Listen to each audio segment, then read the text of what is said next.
When I was a kid in high school, a group of actors rebuilt the Globe Theater. They made it sort of a model, and they rebuilt it in the exact same location where Shakespeare's Globe Theater had existed more than 400 years before. Today, it looks like this. It's really an amazing place, and if you're ever a tourist in London, I highly recommend you go. Now, there are a few modern conveniences in this building, like, a fire suppression system and electric lights. But for the most part, this building looks exactly like the Globe Theatre looked in 1599 when the Burbages and Shakespeare's Acting Company reassembled the theater on the south banks of the Thames River. I want you to remember what happened. In 1599, William Shakespeare, James Burbage, Richard Burbage, and Richard's brother Cuthbert, they had the original theater, the first playhouse in London, disassembled. They shipped it across the Thames River and they reassembled it on the south bank of the Thames. That theater was renamed the Globe. What you're going to study in this lesson are the various parts of the Globe Theater. You need to understand these parts, and while you're doing this lesson, you're going to make a model for yourself of the parts of the Globe Theater. Recently, when you were in class, I gave you a handout that looks a little bit like this. It's a cross section of the Globe Theater. What you need to do right now is run around your house or borrow as many colored pencils or crayons or highlighters as you can. We're going to color the different parts of the Globe Theater and label the different parts, and also take a few notes about the Globe Theater.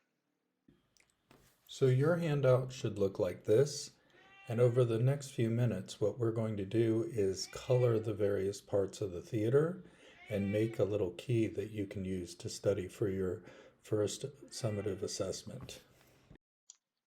The first note that you want to get down is that the theater was built in 1599, that it holds about 3,000 people, but about 800 of those people would stand up during the performance.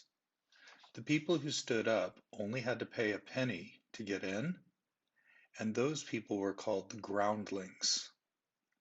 The area where they stood, which I've colored in yellow, and you should color also, is called the pit, or the yard.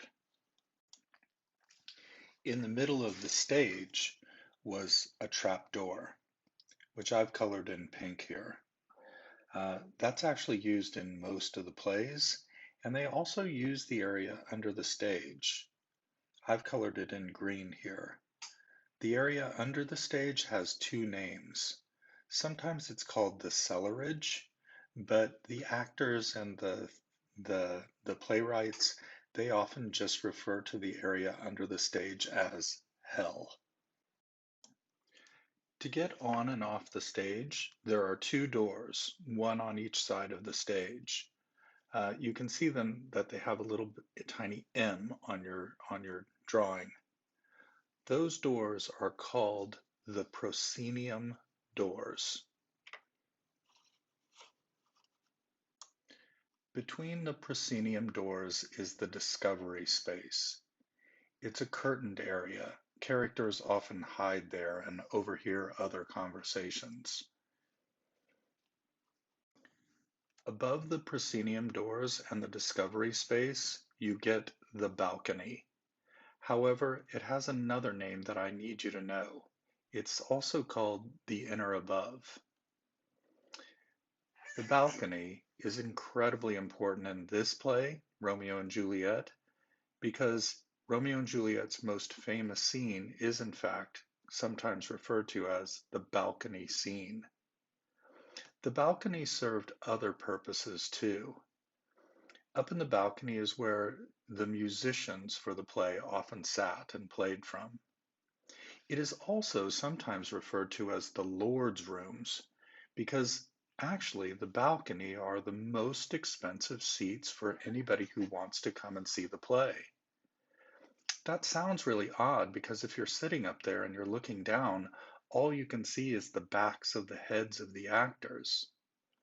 What sometimes we don't understand is the people who are coming to this play, the expensive seats, are places for people to be seen as well as to see the play. In truth, in truth, people in Shakespeare's day thought about the theater differently than we do. We would say we're going to go see a play, but in Shakespeare's time, they would say that they're going to go hear a play. You know, if you see a Shakespeare play, you'll notice that they have very simple props, not a lot of special effects. There's not much to the costumes. Everything's really very plain and simple, except for the words. That's the most important part, and that's the perfect place for a playwright like Shakespeare. The entire back wall, which consists of the balcony, the discovery space, and both proscenium doors, all of this together is referred to as the proscenium. It's sort of the entire back wall behind the stage. The area behind the proscenium wall served several functions. It was storage, but it was also the dressing rooms. But I need you to know the word that they used to use for dressing rooms. They called them the tiring rooms. I used to thought that would be because that's where you go when you're tired, but really they're called the tiring rooms because that's where you take on and put off your attire. Also, there weren't separate dressing rooms. Remember, every actor on stage is a man. Above the stage, there was a little ceiling that extended out over about half of the stage. That ceiling was really ornately and beautifully painted. It had stars and all the signs of the zodiac painted up there. It was really stunningly beautiful. That area, that ceiling, that mural on the ceiling, that's referred to as the heavens.